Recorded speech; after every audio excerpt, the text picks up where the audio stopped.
Yeah, I'm Jackson. I have zero experience with carpentry.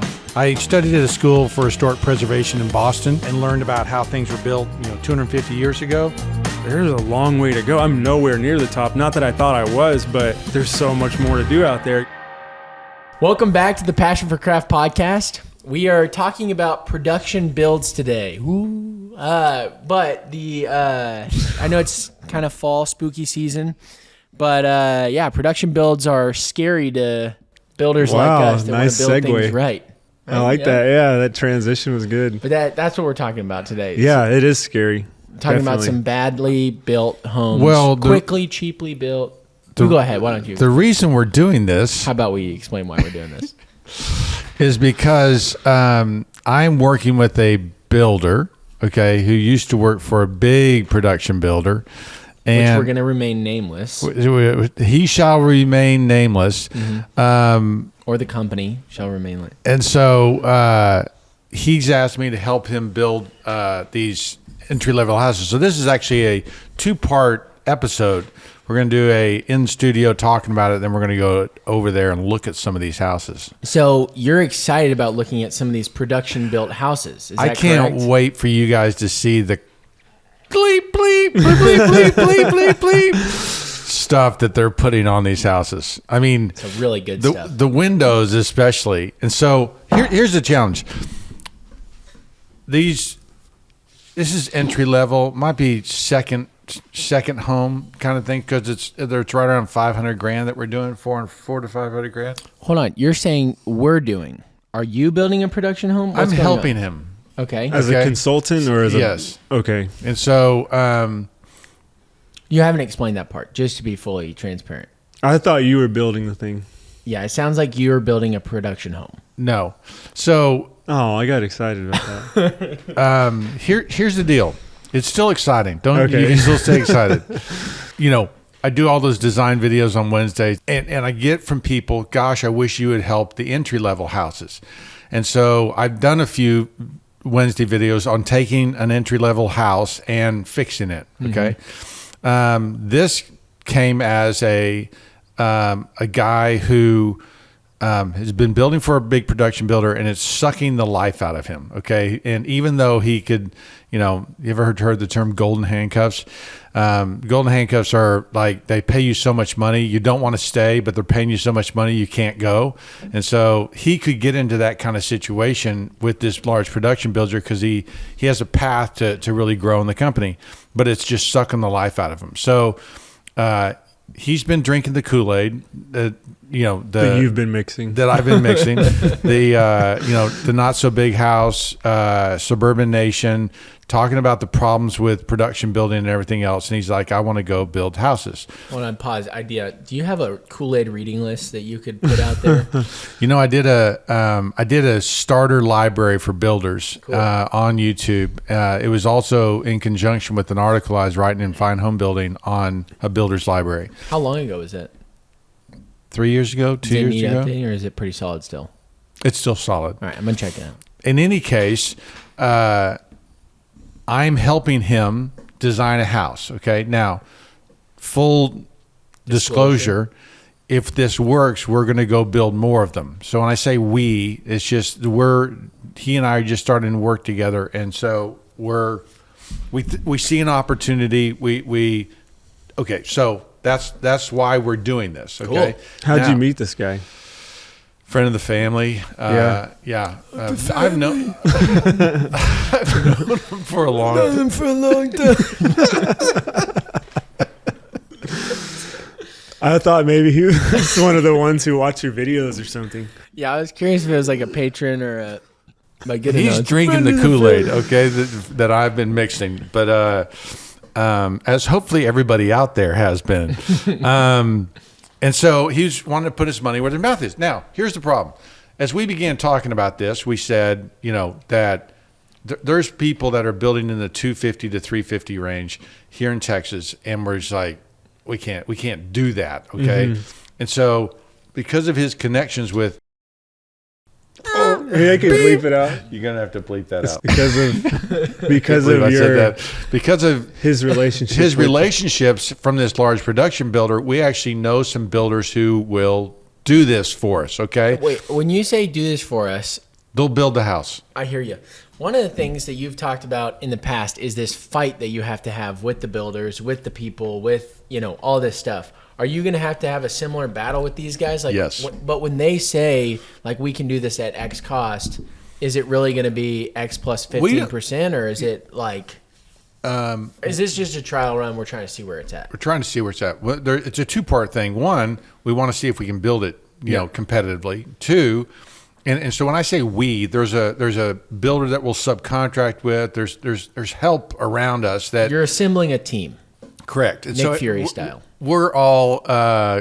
That was a reference to the Marvel movies. Yeah. Right over the head. Yeah, I knew that. Thank you. We weren't marveling at it, so I was like. So, two-part thing. One, can we do it competitively? Two, does the customer appreciate it and understand it? Okay, and so will the customer pay a little bit more? So, like if the typical house out there is $500, we want to be as close to $500 as possible. But what if we're $510, right? Is someone going to come along with their wife? But I like that one more, and they'll actually buy our house because it's better designed. I think so. I think so. I think especially if you're. Know. Well, here's Why what do you I'm say seeing. I don't know? If this neighborhood they were going to in the next episode is there's going to be this house that you're talking about and other houses that you're not involved in, right? Correct. So There's you're gonna see probably 70 houses to 100 houses in this thing where you've got two. So I'm imagining we're seeing like a like an ugly house and then this house. So That's what I'm imagining like too. It's like a Wait, will you say the numbers again? I wasn't paying attention. You've got two of Probably 70 to 100 houses in this neighborhood. That's only been built out about 10%. So okay, give me the lot. So there's design. a potential how far for 15 the houses in winding curves there. Are you guys? Are y'all pretty front you row, go or? no, you go in and then it splits out into 3 or 4 lanes. Yeah. And we're in the far back left corner. Okay. So we're not up front. But people, if they see it, you think they'll see it and they'll be like, I do. And I here's think they will why. too. Because I think people are just presented with what's available and they don't know the other options. Totally. So whenever they're like, whoa, this I haven't seen anything like this. For sure. Where'd this come from? And that's why I think it will work. So I think like even smaller scale, just to speak to that, like when we were apartment hunting, or not apartment hunting, but rental house hunting, we ran into a similar deal where they were like, we're in like the $2,000 a month budget in Denver, trying to figure out a house there, and like it is bottom of the barrel, and we're looking at these like rat infested houses in one area, and then we're looking at like these like quaint little houses, nothing big to speak of, but fine. And we were like, well, we can get this one for 19, but cost of living, like it's a stretch to go 2,000, but it's worth it to like get it out of that. well, to get away from the rats. To get away. I mean, not really rats, but you know.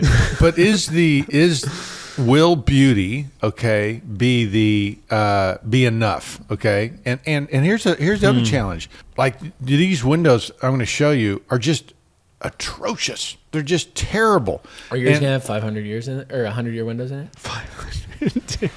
That's a long time.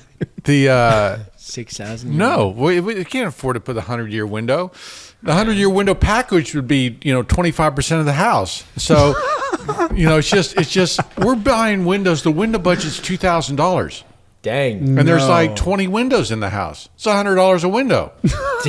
I'm just telling you, it may not be exactly that number, but it's a low number, and you're paying $100 to $200 a window. And so you don't get anything, right? Mm-hmm. It's so cheap. Yeah, you don't get anything. Yeah. And so you'll see that there. And so then you go, well, what if we spent, what if we doubled that budget? Okay, so instead of $2,000, we're going to spend $4,000. Can we get, because then it's only $2,000 extra cost. We feel like people would pay for something better. Is that worth it? So we're in the part of doing all this math, trying to figure out. Well, you could take the money that you would have on all the gable ends and put it towards the windows. Totally. Totally. It's just, and here's the other thing. I think that going in this neighborhood, hey, get out of here, you little fart. Go on. We have a dog on set. Y'all should bleep what he just fart. Go on. People think he said History Channel did that to him. Go on. Yeah, History Channel was like beep beep when he was like, "Oh, what the heck?" And they're like, "What the?" Like, Yeah. what in the world? They would bleep They would things add where in I more hadn't bleeps. cussed to add more drama. Make him seem like a real They're like, you need to start sailor cussing out more. there. Yeah, literally. So anyway, so yes, where do we spend money? Okay, here's another example. You're at the character select screen right now for this house. You're like moving stats around. The The vinyl house getting faster. The or vinyl slower. the Yeah. vinyl floors, okay, are wood, okay? Picture of wood in vinyl, okay? That will off gas for 20 years, okay? Do I put those in? Okay? Or do I say, "You know what? We're going to save money and actually just do, stained concrete." Okay?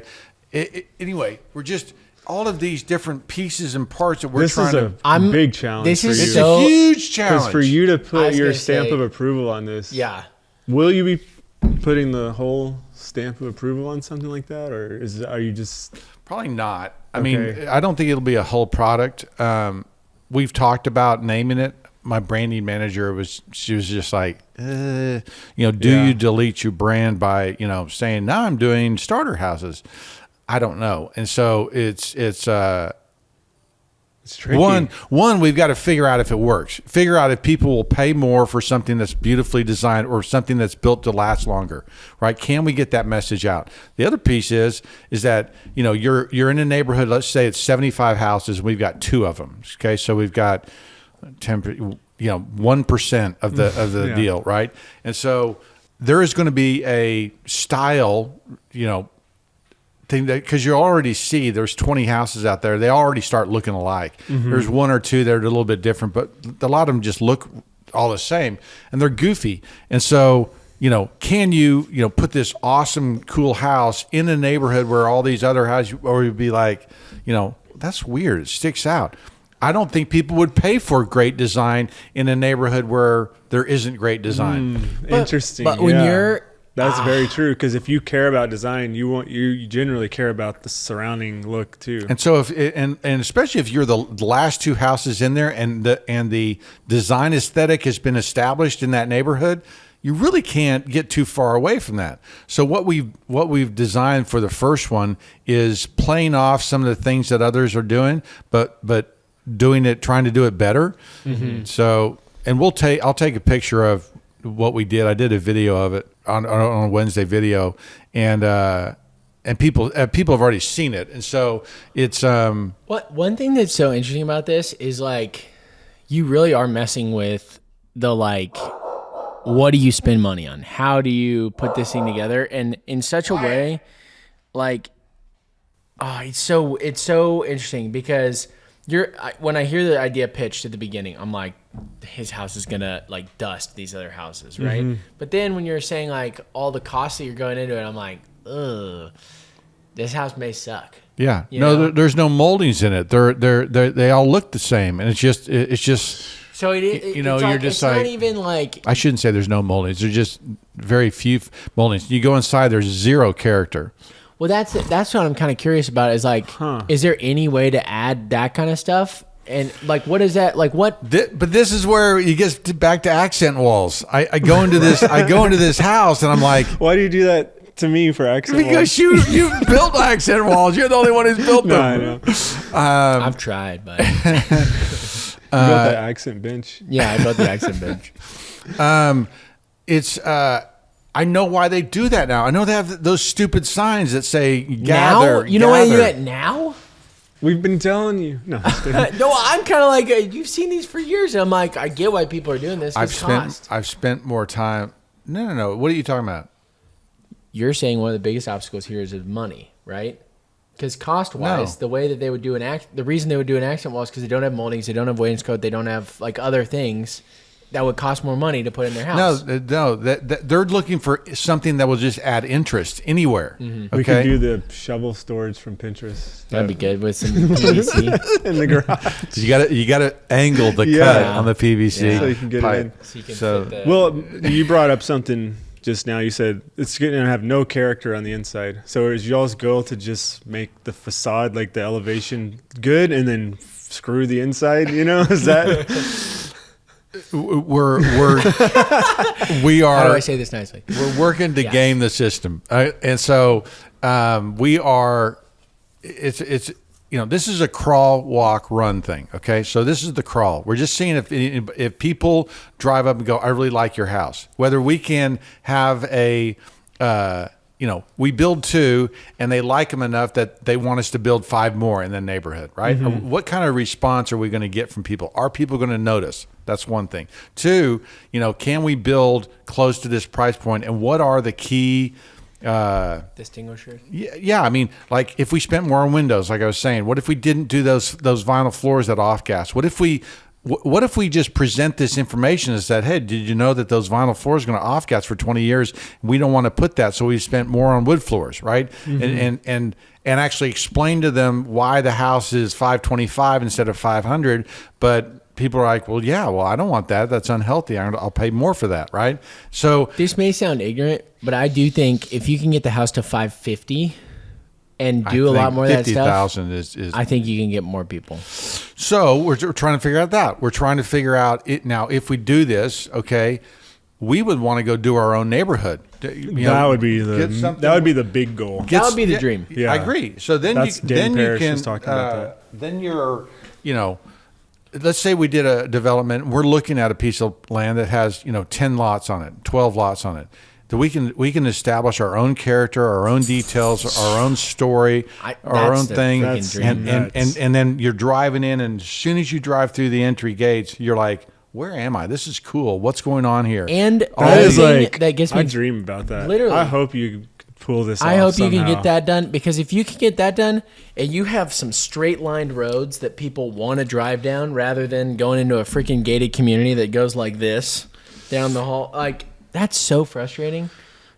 They do that to hide their A, B, and C designs. That and it adds more visual interest. It makes you, so. But how much more visual interest is that than like seeing a character-driven street? That no. The order and of that would be different. I mean, you were saying a couple episodes ago, maybe last episode, you were saying. One of your favorite architectural places to be is UVA's campus, and that is like lined up buildings. You're exactly right. I mean, it's so cool, so much better. Yeah, and so do people notice that? Will people pay for that? Yes. Okay. I know you're sitting there going yes, and my gut is I think, but let me just say this. Okay, now put in $10 million into that. Do you still believe in it? What do you mean? $10 million? It's going to cost. Yes. It's like $10 million. Are you kidding me? No, it's not nothing. No. It's a ton of money, but it's one of those things where it's like, because it's almost like you're going to get a statistical anomaly by putting 2 houses that are in a development that don't make sense with each other. Like you're going to get a statistical different. It's not a good reading. Answer. It's not. You know what I mean? I know you have to see proof of concept. I know you got to show, like, I'm sure there's investors involved in this that you've got to show them, like, this is what's going on before they just are willing to drop $10 million on something. But I do think if we're talking the 10 to 12 house neighborhood versus the 2-1, that's going to give a better picture of what's going on. Because then if you can do that as a 70 house neighborhood, like, that would be so much cooler. No, I know, and that would be the goal. But then also, just to add to the noise here, bulk buying for 70 houses worth of moldings, or just like running that through a shop or whatever, is so much better because it's no bit changes. I understand, and one of the things that this large production builder has on everybody is bulk buying, and so there's a lot of truth to that. And one reason we can't be competitive with the big guys is because of that, right? Yeah. That they can afford to do that. What we are going into the market saying is better design, longer lasting, better design though. I mean that's really longer lasting also is a big. That's really your point of difference, right? I think one of the challenges, I don't remember what episode we talked about this, but Jackson said, we were talking about my old house in my old production community with the crappy windows. Yeah. And Jackson said, would you put 100-year windows in there? And you said, no, I don't think you invest in that property. Right. And part of what I'm saying is if I buy your house and it has a little bit better stuff, and I really care about beauty and stuff, do I really want to put so much effort into this house that's surrounded by this crap? You know, that's kind of like my perspective on it. It's kind of tricky because I agree with you. Like, I wouldn't want to invest all that money, 100-year windows or whatever it may be, into a neighborhood like that. Right. Well, what's amazing to me is as I've looked at this and we've started this exercise, I look back on these historic house plan catalogs from the 20s, and they're very small houses. They're beautiful houses. They're well constructed. They're simple details. The traditional details are really good. And so a lot of this is not reinventing the wheel. A lot of this is borrowing and stealing from the past and from, what other people did to create something beautiful. So I think it's teed up, right? I think it's like the opportunity I looked at, I was like, this could be huge, but the execution, right, is key. I mean, if you can't buy right, if you don't make those right decisions, I mean, and the other piece that's challenging us right now is interest rates are so high. Oh yeah. So we're sitting there going, gosh, if you have to carry that house, the carry costs, monthly carry 8%. costs, all of a sudden it's $1,000 a month, and if you're only going to make 10-20 grand on this house, 20 months go by and it's not worth it. Half a year goes by and it's half your profits, and so it's anyway. It's not just a home run because the margins are tight, the risk is there, and I mean, just look at the economic. I mean, the political situations we're in right now. I mean, Hamas has just attacked Israel. We're in war in Israel and the Ukraine. Yeah. Right. It's just like times are a little bit uncertain. Anyway, so then you hear me started, throwing doubt into all this thing, and so it just becomes a more challenging, nuanced decision. The problem I think that we're up against, and I say we're up against because we actually care about beauty and things like that. We just did a job in a city in North Fort Worth, somewhere up there. And don't say the P word. What is it? I thought you were going to say, trying not to say Plano in front of him. Oh, no. This is more on our side. Well, you drive into the community. I don't know what style these houses are, but it says starting from 1 million. Okay. So $1 million houses. Yeah. We go in there, do a small job, put some trim out some windows and stuff. I'm telling you, I'll show you the pictures. I have them on my phone right here.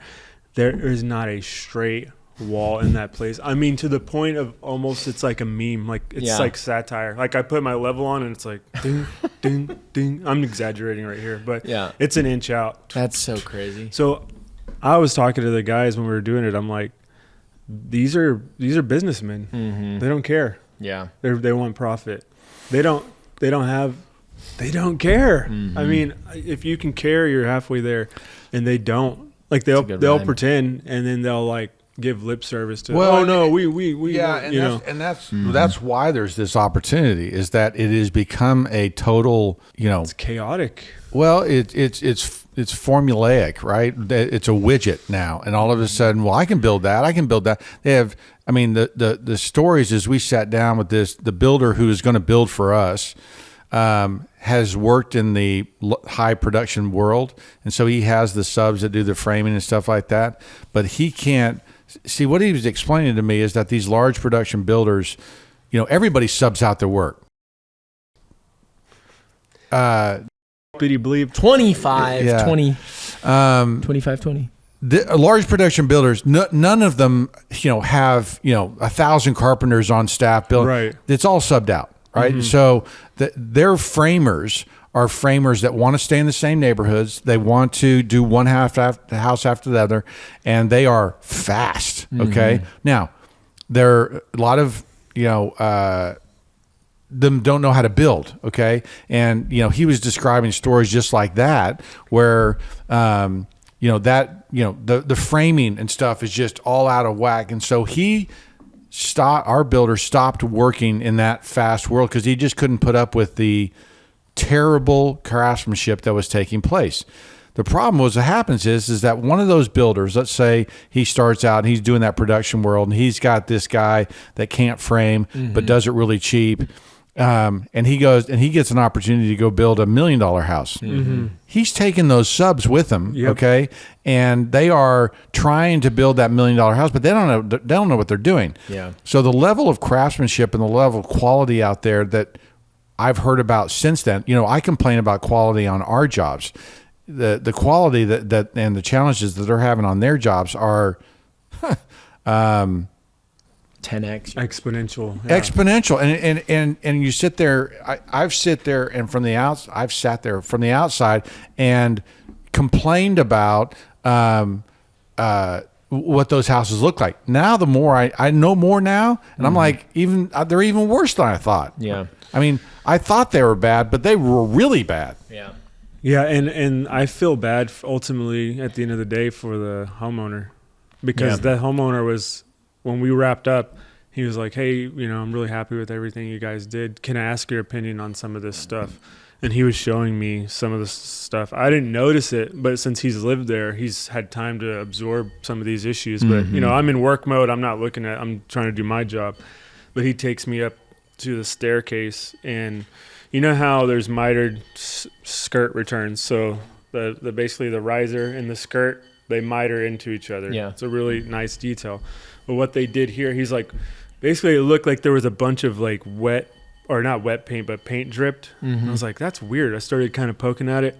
I was like, that's not what is. And then I kind of like, I was just zooming in on it, and I'm like, oh, I see what they did. Basically, what they did is they cut the skirt.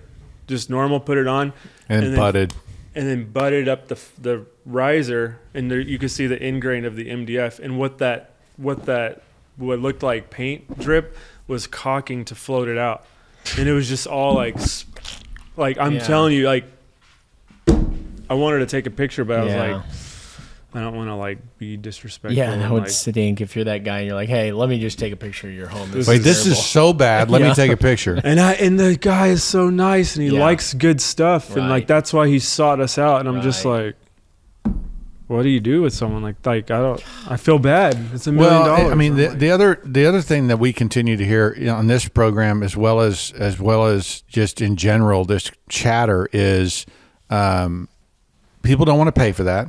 I hear that a lot. I totally lost my train of thought. But he paid for it. He paid $1 million. Yeah, he paid $1 million. No. That's the crazy part. Yeah. I don't know. Well, but as a society, capital society, we look at houses for the most part as something that I'm not going to live in very long. I want to get the most value for the money, and they look at cost and price per square foot. And everybody plays that game. The realtors play that game. So can we put a better house together? And is the appraiser going to come in and says, no, sorry, you're 2,200 feet and the price in this neighborhood is 100 a foot. You're too big. I can't. You're charging 105. It won't appraise for 105. Is that going to happen to us? Yes. So you're like, ugh. And you're like, but look at this mantle. And they're like, we don't care about. Yeah. So look at the symmetry. Look what I did as far as organizing this thing and making it look better. Yeah. No, it looks better. No, it's are we going to get caught in that game? So we did this to ourselves as America. So the challenge is, okay, not only just building something better going to work, but will the market appreciate it? I mean, the green builders, have this same problem where they'll spend all this money putting better, more energy efficient things in the house and better windows and better, and the appraiser looks at it and goes, sorry, it's only going to be worth this, even though they've spent money that's, reasonably good money spent. So there's part of that though, where I would say build science stuff is less noticeable than beautiful stuff. I mean, that's like having an appraiser come look at I mean, using appraiser is a bad example, but there's a joke on like a filmmaker is making a movie, and the guy notices, hey, is that a new camera that you got? And he's like, yeah, it's really good. It's about $15,000 more, and it'll help me really fine tune a couple of small details that no one else will really notice, but it's going to be better. And it's like, that's the kind of idea of the energy efficient versus like the beauty, which is very apparent. I hope you're right. But I don't think you're right. Yeah. I hope you're right. I hope that that's what happens, but just walk, I don't know what you can or are willing to say, but walk me through some of the things that are, that y'all are hoping to do that is going to set you guys apart. Is it just design? Curb appeal. Curb appeal's big. Okay. And curb appeal is really, but that adds no money to the equation, realistically. Because, it's a time designing it. Stuff. I guess I'm thinking long term. So, like, at the end of the day, if you design a house that is going to be your, like, template-ish house, it shouldn't be, that's not adding more time to the equation of the whole thing. You asked what our point of difference was. Money-wise, yeah. Money-wise. You're like asking where financially is going to make you guys, what are y'all spending more on or less on that is going to make a big difference? I don't think we know exactly yet. Okay. Cool. And so I've got to go to a window store next week and look at windows, because that's, this is where this window comes from. What's my, it's a window world or something. Mm-hmm. And so they have windows from, $0 to, I don't think it is Window World, but it's something like Window World. And so $0 to, $1,000 a window, where are we in here and how's it going to do? So we are fighting through those things right now of how do we get there? How do we, how much is this going to cost? And, can we make it work? Mm-hmm. So that's please put windows in it. Because one of my we've got windows in it. Okay, because one of my biggest complaints on mine is the lack of windows. Yeah, the one whole side had 0 windows. Yeah, we won't, because we're not or any of these large production builders. Probably beep all those names. Have you those houses and the ones you're talking about, right? Yeah. They've got that's a big production, Lennar, one of those things, their deal, and they're doing the same house. They've got 5 plans for that neighborhood, and they're just doing over and over again. Mm-hmm. Those you'll have the brick wall, and then all of a sudden there'll be an area where there's siding. Yes, I had that too. That is such a calculation of brick costs us this much a foot. If we delete that on our houses, we can save $350 a house. Just nail cement board onto it. We look at it as a builder coming into the market going, just spend $350. Who cares if it's $350? Totally agree. Well, they care because they're doing 10,000 of those. 350 times so 10,000. 350 times 10,000 is all of a sudden a huge number. So, but you do it and you sit there and they're saving a little bit of money. For us, we're like, we'll never do that because it's not worth it. Yeah. My math might be wrong, but that's $3,500,000. No, it'd be 10,000 times 350. So it'd probably be. Someone do the math real quick. Pretty sure I got it right. I might be off. It's 350,000 or it's 3,500,000. And that's to my point. You're dealing with businessmen. You're not dealing with people who care. Because if you're not willing to spend, 3,500,000. Wow. So they just go. The $3,500,000 goes to the bottom line 1 year, right? So I look at it and I go, I will never do that. That's goofy. But anyway, they're playing a different game than we're playing, and so we're trying to. My approach is like, look, or one other caveat of our thing is that Texas is the brick market. It's the largest brick market in the country. We build our houses with brick. Okay. If you look at the same house up in Kansas City, they do a lot of wood siding. So their windows are better in their houses because they're not spending on the masonry, and they're able to put more money into the windows. There's a demand in Texas market for, brick houses. And so, but the brick details and the brick stuff that's being done right now is just terrible. So I'm either saying, A, I know how to build a better brick house because I understand the past, because I'm not going to put this ugly brick that you guys are putting up. Right. A wolf can't blow it down. Yeah. We're not going to do that. But I could also say, look, if our design aesthetic in our 10 house neighborhood is New England Cape houses, right? There'd be no brick on them. Right. And so it would be all siding and great details, right? Better windows. And I think people would drive through and go, oh, I'm somewhere else. Yeah. And they're not going to expect to see brick. Yeah. But the house that we build in this neighborhood, the restrictions say you got to have 80% brick or some percent brick. Right. And so anyway, now the architectural control board is doing that so that they can, and here's another trick of the stupidity of this thing. They are doing that to ensure that their houses are well built. Okay. They're doing that to ensure that their houses are appraised for a certain amount of money. Yeah. Because everybody's playing that same game. Oh, it has brick. Oh, it must be better. And you're just like, I'm looking at it going, that's the stupidest thing I've ever heard. Really stupid. And so, especially when you consider what modern brick houses are, it's just a little nailer strip. Yeah. It's a skin. It's not like it's a stone structure.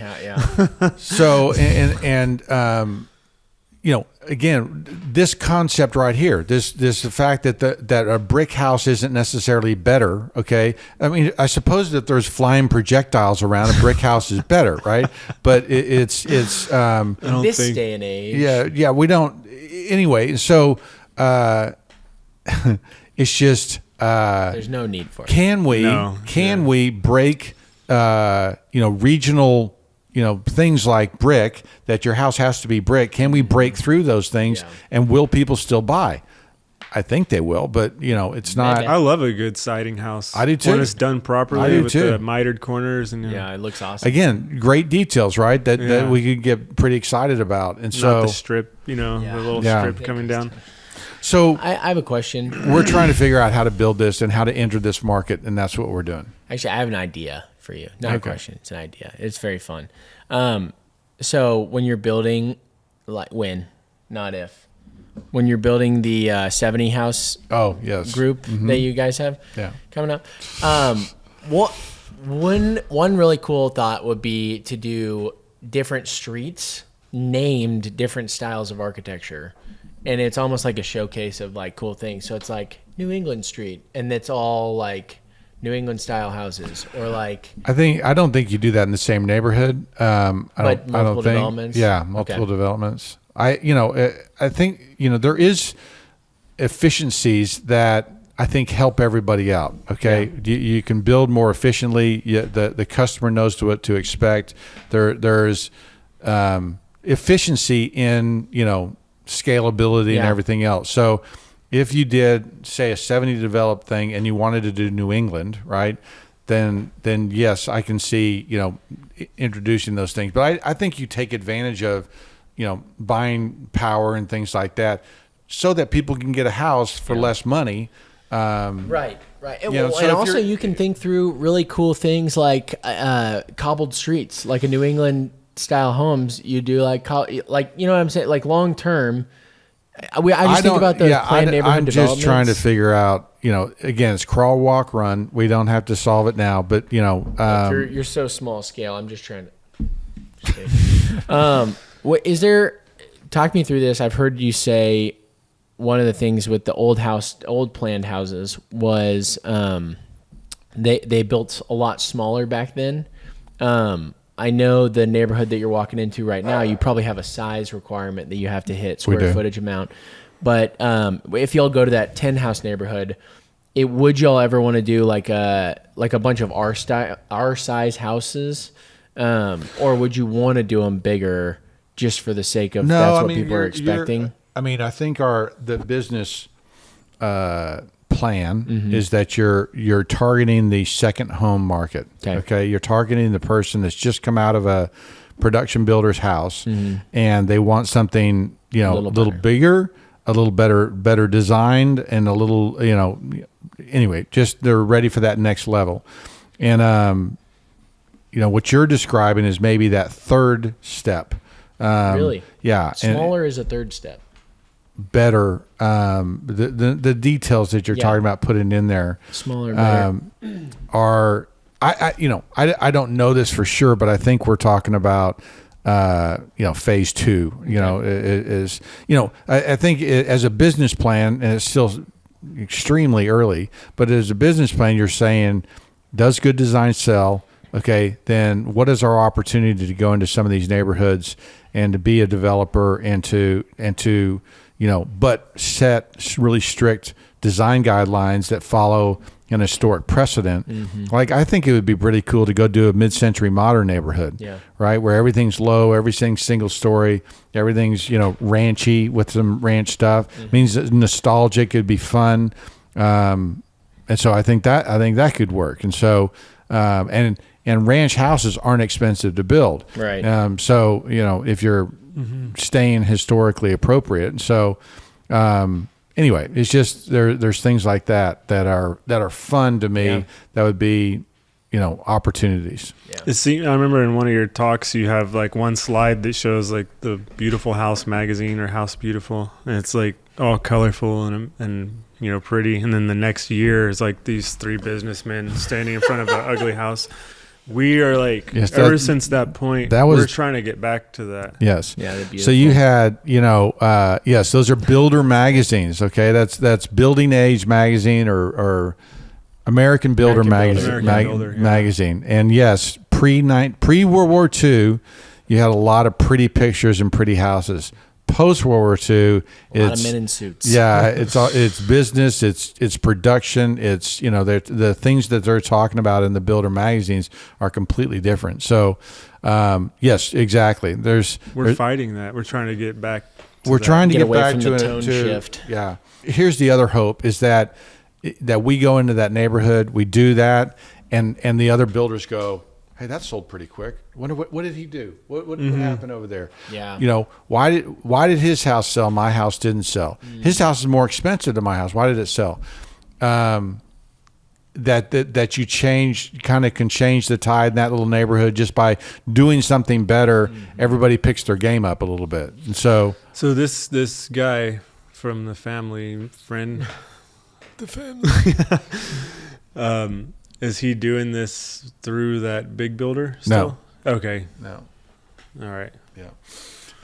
So anyway, it's a fun, challenging thing. It's really caused me to step back and kind of make sure I believe my own, KoolAid, mix that I've been talking about this for a long time, and now, challenged to go do it. It's fun, but it's also risky, and it's also scary a little bit. So I'm excited to see where it's at and the competition. Me too. And we're saying we're excited to see where it's at because we are going to go check out the development. The houses are not built yet, correct? Or there's no part of the house built There's yet. probably 15 houses complete, and we're going to go walk through some houses that are in production. Okay. And I think we can get into a show house there. Well, sweet. So we're going to check out that in our next episode. We're going to see the development that it's in. We're not going to share the name of the development or anything yet. Not yet. But we will be checking them out. And it's about 30 minutes from here. So it's not in Fort Worth. It's just right outside Fort Worth. But it's going to be exciting. So stay tuned for the next episode. Thanks for watching this one. We're excited.